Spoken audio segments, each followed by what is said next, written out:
नमस्कार, मैं मोहम्मद आसिफ और आप देख रहे हैं SPN 9 न्यूज। राहुल गांधी की सदस्यता जाने के बाद हर कोई उन्हें मशवरा दे रहा है। कोई अमेरिका से समर्थन कर रहा है तो कोई जर्मनी से समर्थन कर रहा है। सब लोग कोर्ट में जाने की उन्हें हिदायत दे रही है कि भाई सुप्रीम कोर्ट चले जाए, कोई हाई कोर्ट चले जाए, लेकिन आप हार ना माने। आप जाएंगे INC पे देखेंगे, मतलब राहुल गांधी के YouTube चैनल पे कांग्रेस के, तो वहां भी डरो मत लिखा हुआ है। लेकिन इसके बावजूद राहुल गांधी जा क्यों नहीं रहे हैं? क्या दिक्कत है उन्हें? तकलीफ क्या है? ये हम और आप सब जानना चाह रहे हैं। हर मसले पे वो खुलकर बात तो कर रहे हैं। अडानी का मसला हो, JPC की मांगे हो, तमाम चीजें। तो चलिए इस मसले को देखते हैं कि रिपोर्ट में वो कब जाएंगे और नहीं जा रहे हैं तो क्यों। राहुल गांधी खुद प्रेस कॉन्फ्रेंस किया था, उन्होंने उसका एक छोटा सा हिस्सा आपको सुना रहे हैं। मैंने स्पीकर को डिटेल चिट्ठी लिखी, पॉइंट बाय पॉइंट, कि मैंने कहा कि एयरपोर्ट्स अदानी जी को रूल बदल के दिए गए हैं। ये लीजिए रूल की कॉपी, उसको बदला गया है। चिट्ठी लिखी, कोई फर्क नहीं पड़ा। फिर मेरे बारे में मंत्रियों ने पार्लियामेंट में झूठ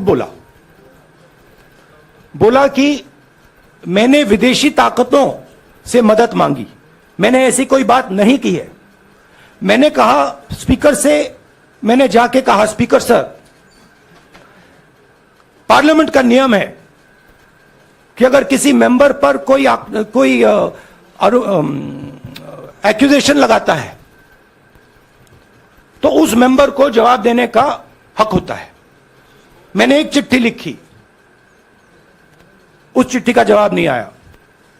दूसरी चिट्ठी लिखी, उस चिट्ठी का जवाब नहीं आया। फिर मैं स्पीकर के चेंबर में गया। मैंने स्पीकर सर से कहा, स्पीकर सर, ये कानून है, ये रूल है, इन्होंने झूठा आरोप लगाया है, मुझे आप बोलने क्यों नहीं दे रहे हैं? स्पीकर सर मुस्कुराते हैं, कहते मैं नहीं कर सकता। आपने सुना, साफ शब्दों में उन्होंने कहा कि भाई हम डरने वाले नहीं है। तो नहीं तो जाइए ना सुप्रीम कोर्ट आप, क्योंकि देखिए आज विपक्ष पूरा आपका समर्थन कर रहा है और वाकई में आपको लोगों का फिक्र है, चिंता है, फिर आपको जाना चाहिए, क्योंकि आपके पास सदस्यता रहेगी, तभी आप जो है कानूनी तरीके से आप सवाल पूछ सकते हैं। और ऐसे अगर पूछेंगे भी तो ज्यादा फर्क पड़ता हुआ नजर नहीं आएगा। लिहाजा अब देखना पड़ेगा राहुल गांधी क्या करते हैं। वहीं अडानी और मोदी जी के रिलेशन को लेकर, कनेक्शन को लेकर, खुलासे को लेकर सुप्रिया सुले ने, जो कांग्रेस की प्रवक्ता है, और राहुल गांधी की सदस्यता जाने के बाद जो वो आग बबूला हो रही है, जो तिल मिला रही है, जो बीजेपी पर अपना भड़ास निकाल रहे हैं, वो आपको सुनना चाहिए। जरा गौर से सुनिए। अभी थोड़ी देर पहले केंद्रीय मंत्री स्मृति ईरानी जी ने एक निहायत ही निम्न स्तरीय ओछा वक्तव्य दिया। मैं उनका जवाब देने नहीं आई हूं, लेकिन कुछ सच बयां करने आई हूं। और उस वक्तव्य को सुनकर मुझे एक ही चीज लगी कि शब्द नरेंद्र मोदी के हैं और संस्कार RSS का है। और वो शब्द है झूठ बोलो, लगातार झूठ बोलो और झूठ फैलाओ, दुष्प्रचार करो। ये शब्द नरेंद्र मोदी जी के हैं और ये संस्कार RSS के हैं। जो ट्रेनिंग स्मृति जी की झूठ बोलने के लिए हुई है, उसका पर्दाफाश करना जरूरी है। असलियत यह है, चाहे वो स्मृति ईरानी हो, चाहे वो अनुराग ठाकुर हो, चाहे वो पीयूष गोयल हो, चाहे वो अमित शाह हो, चाहे वो नरेंद्र मोदी हो, लगातार झूठ बोलकर मुद्दे से ध्यान भटकाना है। असलियत यह है कि अडानी मोदी के संबंधों की परत खुल रही है और जनता देख रही है, जनता समझ रही है क्या हो रहा है। जो रंगी पोती एक इमेज बनाई गई थी, जो खोखली इमेज खड़ी गई थी, उसका सच सबके सामने आ रहा है।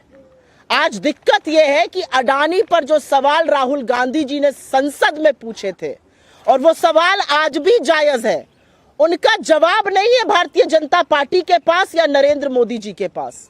और उन सवालों से ध्यान भटकाने के लिए अनर्गल बातें कही जाएंगी। आज जनता वो सवाल पूछ रही है। आज जनता के मन में आ रहा है, ये क्या अडानी से संबंध है? ये कौन सी प्रेम कथा है कि सारी की सारी सरकार हर मर्यादा, हर लोक लाज को ताक पे रखकर अडानी के बचाव में उतरी हुई है। अरे मोदी का बचाव कर लीजिए तो हम समझते हैं, अडानी का बचाव करने के लिए हर सांसद, हर मंत्री, देश के प्रधानमंत्री तत्पर हैं।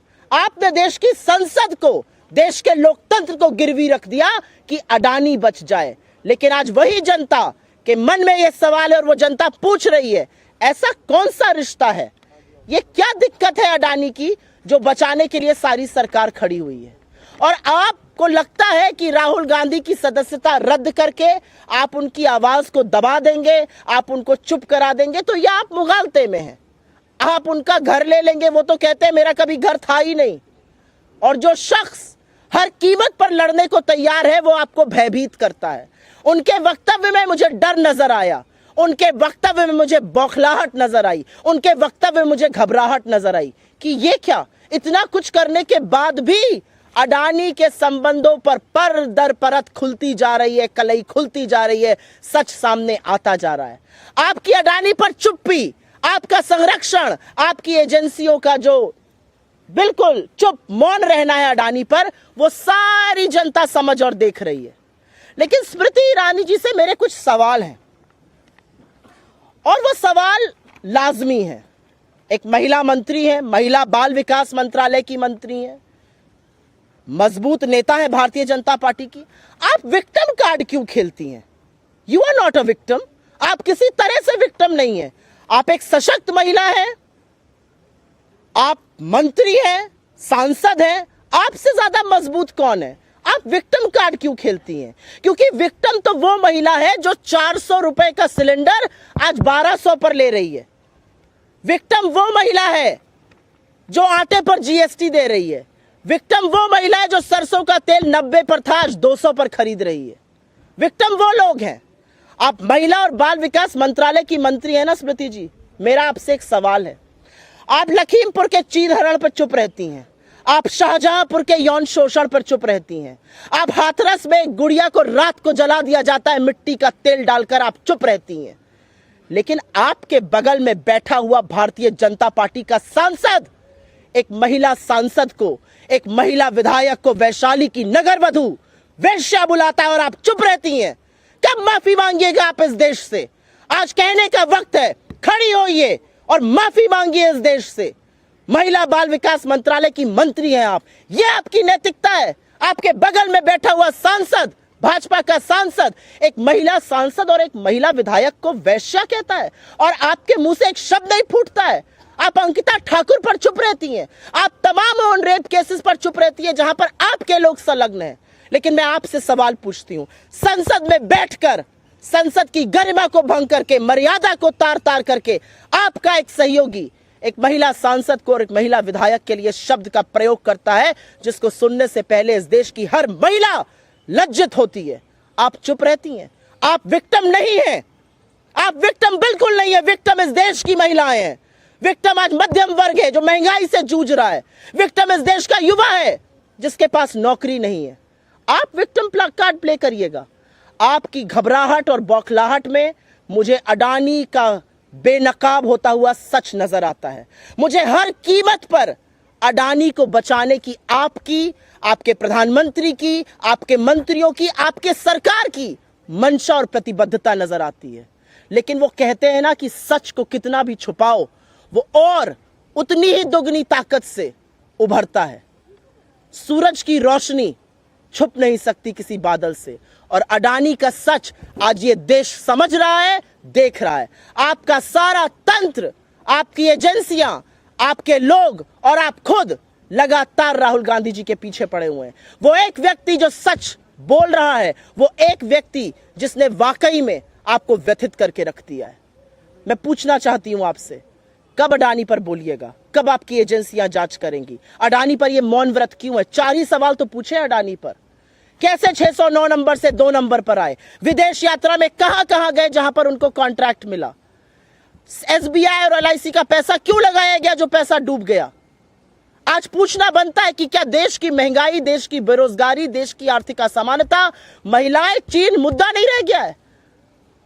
आप अडानी को बचाने के लिए प्रतिबद्ध हैं और इसलिए बड़े दुख के साथ कहना पड़ता है कि शब्द आज सवेरे नरेंद्र मोदी के थे और ट्रेनिंग आरएसएस की थी। क्योंकि स्मृति ईरानी जी, विक्टिम कार्ड खेलना बंद कर दीजिए। आप विक्टिम नहीं हैं, आप एक सशक्त महिला हैं। अडानी पर जवाब दीजिए, अडानी पर अपनी सरकार को बोलिए जांच कराएं। अडानी पर आपकी चुप्पी लोकतंत्र की हत्या करती है और लगातार हत्या करती है। और मैं अंत में एक बात जरूर कहूंगी, और ये बात कहनी जरूरी है। आपको लगता है राहुल गांधी जी चुप हो जाएंगे? जो सवाल सदन में खड़े होकर राहुल जी पूछ रहे थे, वो सवाल आज इस देश का हर व्यक्ति पूछ रहा है। अडानी और आपका रिश्ता क्या है? अडानी पर मोदी चुप क्यों है? अडानी पर जांच कब होगी? और अडानी को बचाने के लिए सारी सरकार क्यों तुली हुई है? देखा आपने दोनों वीडियो। अब दोनों वीडियो देखने के बाद सवाल तो यही है कि क्या बीजेपी बैकफुट पे आएगी या बीजेपी से राहुल गांधी माफी मांगेगा? दूसरा रास्ता ये, राहुल गांधी क्या कोर्ट का रुख करेंगे? अगर नहीं करते हैं तो फिर क्या इसका मतलब ये समझा जाए कि 8 साल तक वो चुनाव नहीं लड़ेंगे? हालांकि चुनाव आयोग से उन्हें राहत मिली थी, और वो ये कि वायनाड के जो उपचुनाव होने वाले थे वो अच्छे महीने के लिए कर गए। ऐसे में देखना पड़ेगा कि राहुल गांधी आगे क्या कुछ करते हैं। देश दुनिया की बात खबरों के लिए देखते रहे स्पेन आई न्यूज। नमस्कार।